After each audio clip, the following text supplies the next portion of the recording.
السلام علیکم ورحمۃ اللہ وبرکاتہ۔ آج کے خطبے کا عنوان ہے اللہ کے گھروں کی شان و شوکت۔ الحمدللہ والصلاۃ والسلام علی رسول اللہ، اما بعد، یقیناً تمام تعریفیں اللہ کے لیے ہیں۔ میں اس کی حمد بیان کرتا ہوں، اسی سے مدد کا طلبگار ہوں، اپنے گناہوں کی بخشش بھی مانگتا ہوں، نفسانی و برے اعمال کے شر سے اسی کی پناہ چاہتا ہوں۔ جسے اللہ تعالیٰ ہدایت عنایت کر دے اسے کوئی بھی گمراہ نہیں کر سکتا، اور جسے وہ گمراہ کر دے اس کا کوئی بھی رہنما نہیں بن سکتا۔ میں گواہی دیتا ہوں کہ اللہ کے سوا کوئی معبود برحق نہیں، وہ تنہا ہے، اس کا کوئی شریک نہیں، اور میں یہ بھی گواہی دیتا ہوں کہ محمد صلی اللہ علیہ وسلم اللہ تعالیٰ کے بندے اور اس کے آخری رسول ہیں۔ اللہ تعالیٰ آپ پر، آپ کی آل پر اور تمام صحابہ کرام پر ڈھیروں درود و سلامتی نازل فرمائے۔ حمد و ثنا کے بعد اے مسلمانوں، مسجدیں بیوت اللہ ہیں۔ اللہ تعالیٰ نے انہیں اپنی جانب ان کے اعزاز اور شرف کی وجہ سے منسوب فرمایا، ان کا تذکرہ بار بار کیا۔ مساجد آباد کرنے والے چنندہ انبیاء کرام اور ان کے پیروکار ہوتے ہیں۔ فرمانے باری تعالیٰ ہے وَإِذْ يَرْفَعُ إِبْرَاهِيمُ الْقَوَاعِدَ مِنَ الْبَيْتِ وَإِسْمَاعِيلُ، اور جب ابراہیم اور اسماعیل کعبہ کی بنیادیں اٹھا رہے تھے، نبی صلی اللہ علیہ وسلم جیسے ہی قباء پہنچے تو پہلے مسجد قباء بنائی، اور پھر جب مدینہ پہنچے تو اپنی مسجد تعمیر فرمائی۔ اللہ تعالیٰ نے مساجد کی سلامتی اور تحفظ کو یقینی بنانے کے لیے لوگوں کو ایک دوسرے سے ہٹائے رکھا۔ فرمانے باری تعالیٰ ہے اگر اللہ تعالیٰ لوگوں کو آپس میں ایک دوسرے سے نہ ہٹاتا رہتا تو عبادت خانے، گرجے، یہودیوں کے معبد خانے اور وہ مسجدیں بھی ڈھا دی جاتیں جہاں اللہ کا نام باکثرت لیا جاتا ہے۔ مساجد بنانا اطاعت اور عبادت ہے۔ اللہ تعالیٰ نے مسجد بنانے والے سے جنت کا وعدہ فرمایا۔ آپ صلی اللہ علیہ وسلم کا فرمان ہے جس نے اللہ کے لیے مسجد بنائی اللہ تعالیٰ اس کے لیے جنت میں ویسا ہی گھر بناتا ہے۔ متفق علیہ۔ مسجد جانے والے کو بھی اجر ملتا ہے، عظیم اجر ملتا ہے۔ آپ صلی اللہ علیہ وسلم کا فرمان ہے اس کے لیے ہر قدم کے بدلے میں نیکی ہے۔ اللہ تعالیٰ اس کا ایک درجہ بلند اور اس کی ایک برائی مٹا دیتا ہے۔ رواہ مسلم۔ بلکہ مسجد سے واپس گھر آتے ہوئے بھی اسی طرح نیکیاں لکھی جاتی ہیں۔ ایک آدمی نے آپ صلی اللہ علیہ وسلم سے عرض کیا، میں چاہتا ہوں کہ میرا مسجد جانا اور مسجد سے واپس گھر آنا دونوں ہی بطور ثواب لکھا جائے۔ تو آپ صلی اللہ علیہ وسلم نے فرمایا اللہ تعالیٰ نے تمہارے لیے یہ سب کچھ لکھ دیا ہے۔ رواہ مسلم۔ مساجد کی جانب زیادہ سے زیادہ چل کر جانا اور مساجد میں نمازوں کا انتظار کرنا رباط یعنی راہ الہی میں پہرا دینے کے مترادف ہے۔ جو شخص صبح کے وقت مسجد جائے یا شام کے وقت، وہ جب بھی صبح یا شام کو مسجد جاتا ہے تو اللہ تعالیٰ اس کے لیے جنت میں مہمان نوازی فرماتا ہے۔ متفق علیہ۔ نماز کے لیے جو جتنا دور سے چل کر آئے گا اس کا اجر بھی اتنا ہی عظیم ہوگا، اور امام کے ساتھ نماز ادا کرنے کے لیے انتظار کرنے والے کا اجر اس شخص سے زیادہ ہے جو تنہا نماز پڑھ کر سو جائے۔ متفق علیہ۔ مسجدوں کی جانب چل کر جانا بھی گناہوں کی بخشش کا باعث ہے۔ آپ صلی اللہ علیہ وسلم کا فرمان ہے جو شخص نماز کے لیے اچھی طرح وضو کرے اور فرض نماز ادا کرنے کے لیے چلے، پھر لوگوں کے ساتھ یا جماعت کے ساتھ یا مسجد میں اکیلے نماز ادا کرے تو اللہ تعالیٰ اس کے گناہ بخش دیتا ہے۔ رواہ مسلم۔ مسجد جانے کی پابندی اور مسجد سے لگاؤ ہدایت اور بہتری کا باعث ہے۔ جن 7 لوگوں کو اللہ تعالیٰ اپنا سایہ نصیب فرمائے گا، جب اس کے سائے کے علاوہ کسی کا سایہ نہیں ہوگا قیامت والے دن، ان میں سے وہ شخص بھی شامل ہے جس کا دل مسجد کے ساتھ اٹکا ہوا ہو۔ رواہ مسلم۔ امام نووی رحمہ اللہ کہتے ہیں کہ اس کا مطلب یہ ہے کہ اسے مسجد کے ساتھ سخت لگاؤ تھا اور وہ مسجد میں نماز با جماعت کا اہتمام کرتا تھا۔ مسجد میں داخل ہونے کے بعد مسلمان اس وقت تک نماز کی حالت میں ہوتا ہے جب تک نماز اسے مسجد میں روکے رکھے، اور جب تک وہ اپنی جائے نماز پر بیٹھا رہے تو اس کے لیے فرشتے دعائیں کرتے ہوئے کہتے ہیں یا اللہ اسے بخش دے، یا اللہ اس پر رحم فرما۔ رواہ البخاری۔ سابقہ امتوں میں بھی مساجد کا مقام بہت بلند تھا۔ اللہ تعالیٰ نے ابراہیم اور اسماعیل علیہ السلام کو مسجد الحرام کی صفائی ستھرائی کا حکم دیا۔ اللہ تعالیٰ فرماتے ہیں کہ ہم نے ابراہیم اور اسماعیل سے وعدہ لیا کہ تم میرے گھر کو طواف اور رکوع و سجود کرنے والوں کے لیے پاک اور صاف رکھو۔ جناب عمران کی اہلیہ نے بھی اپنے نومولود کی مسجد اقصیٰ کی خدمت کے لیے نظر مانی تھی۔ اے پروردگار، میں نے نظر مانی ہے کہ جو کچھ میرے بطن میں ہے وہ مسجد اقصیٰ کی خدمت کے لیے آزاد ہے۔ اسلام نے بھی مسجد کو خوب مقام و مرتبہ دیا اور خادم مسجد کی عزت افزائی فرمائی۔ چنانچہ نبی کریم صلی اللہ علیہ وسلم نے مسجد میں جھاڑو دینے والی خاتون کے بارے میں استفسار کیا تو صحابہ نے کہا وہ تو فوت ہو گئی ہے۔ تو آپ صلی اللہ علیہ وسلم نے فرمایا مجھے اس کی قبر بتلاؤ، تو صحابہ کرام نے آپ کو قبر بتلا دی تو نبی اکرم صلی اللہ علیہ وسلم نے اس کا جنازہ جا کر پڑھا۔ رواہ البخاری۔ جس وقت دیہاتی شخص نے مسجد میں پیشاب کیا تو آپ صلی اللہ علیہ وسلم نے پانی کا ایک ڈول اس پر بہانے کا حکم دیا، پھر اسے مسجد میں پیشاب کی حرمت بھی بتلائی اور فرمایا مسجدوں میں بول و براز کرنا بالکل درست نہیں ہے۔ رواہ مسلم۔ مسجد میں آنے کے آداب میں یہ شامل ہے کہ اچھے لباس کے ساتھ آئیں۔ فرمان باری تعالی ہے یا بنی آدم خذوا زینتکم عند کل مسجد، اے بنی آدم جب بھی کسی مسجد میں جاؤ تو آراستہ ہو کر اور خوشنما بن کر جاؤ۔ مسجد کے آداب میں یہ بھی شامل ہے کہ مسجد میں آ کر سکون اور وقار کے ساتھ رہے اور چلے۔ آپ صلی اللہ علیہ وسلم کا فرمان ہے جب نماز کی اقامت ہو جائے تو دوڑتے ہوئے مسجد نہ آؤ بلکہ پروقار انداز سے چلو۔ نماز کا جو حصہ مل جائے وہ پڑھ لو اور جو رہ جائے وہ پورا کرو۔ متفق علیہ۔ جب مسجد میں داخل ہو تو مسجد کے احترام میں اب پہلے اپنا دایاں قدم مسجد میں رکھیں، اور چونکہ مسجد عبادت، رحمت اور دعا کی جگہ ہے اس لیے داخل ہوتے وقت کہو اللہم افتح لی ابواب رحمتک، یا اللہ میرے لیے اپنی رحمت کے دروازے کھول دے، اور جب مسجد سے باہر نکلو تو کہو اللہم انی اسألک من فضلک، یا اللہ میں تجھ سے تیرا فضل مانگتا ہوں۔ رواہ مسلم۔ اور تحیت المسجد کے لیے اس وقت تک کوئی نہ بیٹھے جب تک 2 رکعت نہ پڑھ لے۔ مسجد میں اذان دی جائے تو یہ تحفظ اور امان کا باعث ہے، کیونکہ نبی کریم صلی اللہ علیہ وسلم غزوے کے دوران اذان کی آواز کے لیے کان لگاتے، چنانچہ اگر اذان کی آواز سنائی دیتی تو حملہ نہ کرتے وگرنہ حملہ کر دیتے تھے۔ اگلی صفوں کے لیے سبقت کرنے والے ہی کوشش کرتے ہیں۔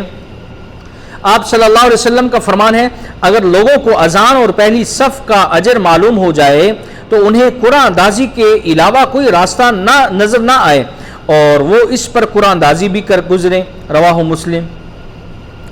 فرض نماز کے احترام میں جب جماعت کھڑی ہو جائے تو فرض نماز کے علاوہ کوئی نماز نہیں ہوتی۔ رواہ مسلم۔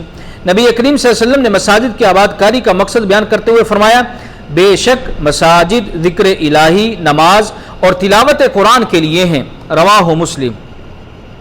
مساجد کی آباد کاری ذکر اور علم کے ذریعے ہوگی۔ فرمان باری تعالی ہے ان گھروں میں جن کے بلند یعنی آباد کرنے اور جن میں اپنے نام کی یاد کا اللہ تعالیٰ نے حکم دیا ہے۔ اللہ تعالیٰ نے مسجدوں کو نیکیوں سے آباد کرنے والوں کی تعریف فرمائی اور یہ اعزاز بخشا کہ اللہ تعالیٰ نے انہیں دنیا کے فتنے سے محفوظ فرما لیا ہے۔ فرمان باری تعالیٰ ہے ان میں ایسے لوگ جو صبح و شام اس کی تسبیح بیان کرتے ہیں، وہ ایسے لوگ ہیں جنہیں تجارت اور خرید و فروخت ذکر الہی، نماز کی پابندی اور زکوٰۃ کی ادائیگی سے غافل نہیں کرتی، اور وہ اس دن سے ڈرتے ہیں جس دن قلب و بصر پھر جائیں گے، بلکہ ان کے لیے مؤمن اور ہدایت یافتہ ہونے کی گواہی بھی دی ہے۔ فرمانے باری تعالیٰ ہے اللہ کی مساجد کو آباد کرنا تو اس کا کام ہے جو اللہ پر اور آخرت کے دن پر ایمان لائے، نماز قائم کرے، زکوٰۃ ادا کرے اور اللہ کے سوا کسی سے نہ ڈرے۔ امید ہے کہ ایسے ہی لوگ ہدایت یافتہ ہوں گے۔ فرشتے بھی مسجدوں میں آتے ہیں اور خطبہ سنتے ہیں، نیز مسجدوں میں قائم ہونے والی علمی مجلسوں کو اپنے گھیرے میں لے لیتے ہیں۔ اللہ تعالیٰ کے کسی گھر میں لوگ جمع ہوں، قرآن مجید کی تلاوت کریں، قرآن کریم کا باہمی مذاکرہ کریں تو ان پر سکینت نازل ہوتی ہے، انہیں رحمت ڈھانپ لیتی ہے اور فرشتے انہیں اپنی لپیٹ میں لے لیتے ہیں، نیز اللہ تعالیٰ ان کا اپنے ہاں تذکرہ فرماتا ہے۔ رواہ مسلم۔ مسجدوں میں حصول علم متاع دنیا سے افضل ہے۔ آپ صلی اللہ علیہ وسلم کا فرمان ہے تم میں سے کوئی مسجد جا کر علم حاصل کیوں نہیں کرتا، یا قرآن کریم کی 2 آیتیں ہی کیوں نہیں پڑھتا؟ یہ 2 آیتیں اس کے لیے 2 اونٹنیوں سے بہتر ہیں، 3 آیات 3 اونٹنیوں سے بہتر ہیں، 4 آیات 4 اونٹنیوں سے بہتر ہیں، جتنی آیات اتنی ہی اونٹنیوں سے بہتر ہیں۔ رواہ مسلم۔ نبی کریم صلی اللہ علیہ وسلم نے اپنی مسجد کو تعلیم کے لیے استعمال کیا، جس کے نتیجے میں ایسی کھیپ تیار ہوئی جس کا ثانی نہ کوئی تھا اور نہ کوئی ہوگا۔ آپ صلی اللہ علیہ وسلم مسجد نبوی میں علم اور ذکر کے حلقوں میں شامل ہونے کی ترغیب دیتے تھے۔ آپ صلی اللہ علیہ وسلم نے 3 لوگوں کے بارے میں فرمایا، ان میں سے ایک اللہ کی پناہ میں چلا گیا تو اللہ تعالیٰ نے اسے پناہ دے دی، دوسرا حیا کر گیا تو اللہ تعالیٰ نے بھی اس سے حیا کر لی، اور تیسرے شخص نے اعراض کیا یعنی منہ پھیرا تو اللہ تعالیٰ نے بھی اس سے اعراض کر لیا۔ متفق علیہ۔ مساجد میں روح کو سکون اور چین ملتا ہے، اس لیے مساجد میں چیخنا، چلانا، لڑائی جھگڑا کرنا یا شور مچانا جائز نہیں ہے۔ نبی کریم صلی اللہ علیہ وسلم کا فرمان ہے مسجد میں اپنے آپ کو بازاری شور سے بچاؤ۔ رواہ مسلم۔ یہی وجہ ہے کہ جس وقت حضرت عمر رضی اللہ عنہ نے کسی کو مسجد میں آواز بلند کرتے ہوئے سنا تو انہیں بلا کر فرمایا اگر تم یہاں کے رہائشی ہوتے تو سخت سزا دیتا، تم رسول اللہ صلی اللہ علیہ وسلم کی مسجد میں آوازیں بلند کرتے ہو۔ رواہ البخاری۔ مسجدیں امن و امان اور اطمینان کی جگہ ہیں۔ آپ صلی اللہ علیہ وسلم نے فرمایا جو بھی ہماری مسجد یا بازار میں نیزہ لے کر گزرے تو وہ اس کے پھل سے پکڑ لے تاکہ کسی مسلمان کو زخمی نہ کر دے۔ متفق علیہ۔ مسجد میں عبادت کرنے والے کی اتنی شان ہے کہ اسے چھو کر بھی اذیت دینا جائز نہیں۔ چنانچہ ایک شخص جمعہ کے دن لوگوں کی گردنیں پھلانگتے ہوئے آیا تو آپ صلی اللہ علیہ وسلم نے اسے فرمایا بیٹھ جاؤ تم ایذا دے رہے ہو۔ رواہ ابو داود۔ بلکہ بدبو سے بھی مسجد میں عبادت کرنے والے کو تکلیف دینا جائز نہیں۔ آپ صلی اللہ علیہ وسلم نے ایسے شخص کو بطور سزا مسجد میں جانے سے روک دیا جس میں سے بدبو آ رہی ہو۔ آپ صلی اللہ علیہ وسلم کا فرمان ہے جو شخص لہسن یا پیاز کھائے تو وہ ہم سے دور رہے یا ہماری مسجد سے دور رہے اور گھر بیٹھا رہے۔ متفق علیہ۔ مسجدیں راحت اور آخرت یاد کرنے کی جگہ ہیں جہاں پر دنیا داری سے کٹ کر اللہ تعالیٰ کے ساتھ تعلق مضبوط کیا جاتا ہے، اس لیے مسجدوں میں خرید و فروخت منع ہے بلکہ اس پر ڈانٹ بھی پلائی گئی ہے۔ آپ صلی اللہ علیہ وسلم کا فرمان ہے جب تم کسی کو مسجد میں خرید و فروخت کرتے ہوئے دیکھو تو کہو اللہ تمہاری تجارت میں نفع نہ دے۔ رواہ الترمذی۔ مزید برآں مسجد میں دنیاوی پریشانیوں میں مشغول ہونے سے بھی روکا اور فرمایا جو شخص مسجد میں کسی کو اپنی گم شدہ چیز کا اعلان کرتے ہوئے سنے تو اسے کہہ دے اللہ تمہاری چیز نہ لوٹائے، مسجدیں اس کے لیے نہیں بنائی گئیں۔ رواہ مسلم۔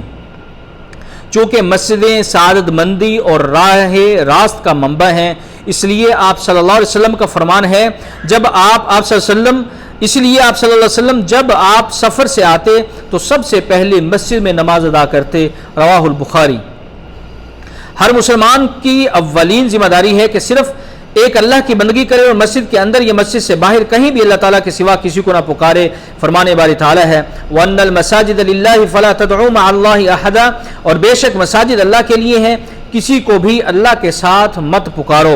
نیز مسجد زندہ لوگوں کے مستفید ہونے کی جگہ ہے، لہٰذا مسجدوں میں قبریں بنانا یا اس مقصد کے منافی اور غیر اللہ کی بندگی کا ذریعہ ہے۔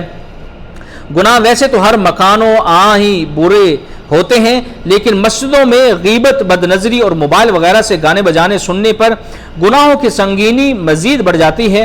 باہمی الفت اور اتحاد کی فضا پیدا کرنا مساجد کے اہداف میں سے ہے، اس لیے مساجد کو گروہ بندی اور اختلاف کا ذریعہ بنانا جائز نہیں۔ فرمان باری تعالیٰ ہے اور وہ لوگ جنہوں نے مسجد بنائی تکلیف دینے اور کفر پھیلانے اور ایمان والوں کے درمیان تفریق ڈالنے کے لیے اور گھات لگانے کے لیے، جنہوں نے اس سے پہلے اللہ اور اس کے رسول سے لڑائی کی اور یقیناً وہ ضرور قسمیں اٹھائیں گے کہ ہم نے بھلائی کے سوا کچھ ارادہ نہیں کیا۔ اگر کوئی شخص مزاروں وغیرہ جیسی عمارتیں تعمیر کر کے مسجدوں کا مقابلہ کرنے کی کوشش کرے تو یہ بھی مسجد ضرار یا اس سے بھی بدتر بدترین ہوگی۔ دین اسلام کا بنیادی اصول یہ ہے کہ مساجد کے علاوہ کسی بھی جگہ کو عبادت کے لیے مختص نہ کیا جائے۔ تمام مساجد میں عبادات یکساں کی جاتی ہیں مع سوائے مسجد الحرام کے، کیونکہ یہاں طواف وغیرہ مسجد حرام کی امتیازی خوبی ہے۔ ان تمام تر تفصیلات کے بعد مسجدیں مسلمانوں کے لیے اعزاز، باعث شرف اور دینی شعار ہیں۔ مساجد کو نمازوں اور ذکر الہی کے ساتھ آباد کرنے والوں کو اللہ تعالیٰ رفعت اور سعادت سے نواز کر ان کے شرح صدر فرماتا ہے۔ مسجدوں میں قرآن و سنت کی تعلیم مساجد کی آبادکاری کے لیے حکم ربانی کی تعمیل ہے۔ اس سے احیاء سنت نبوی کے ساتھ وقت اور عمل میں برکت ملتی ہے۔ انسان خود کو اور اپنی اولاد کو بہتری کی جانب گامزن کرتا ہے۔ اگر کوئی شخص مساجد کی خیر سے محروم ہے یا اس خیر میں رکاوٹ بنتا ہے تو وہ بہت سی فضیلتوں سے محروم ہے۔ اللہ تعالیٰ سے دعا ہے کہ جو کچھ سنایا ہے اس پر عمل کرنے کی توفیق عطا فرمائے اور قرآن مجید کو ہمارے لیے خیر و برکت والا بنائے۔ مجھے اور آپ سب کو اس ذکر حکیم سے مستفید ہونے کی توفیق عطا فرمائے۔ سبحان ربک رب العزت عما یصفون والسلام علی المرسلین والحمد للہ رب العالمین۔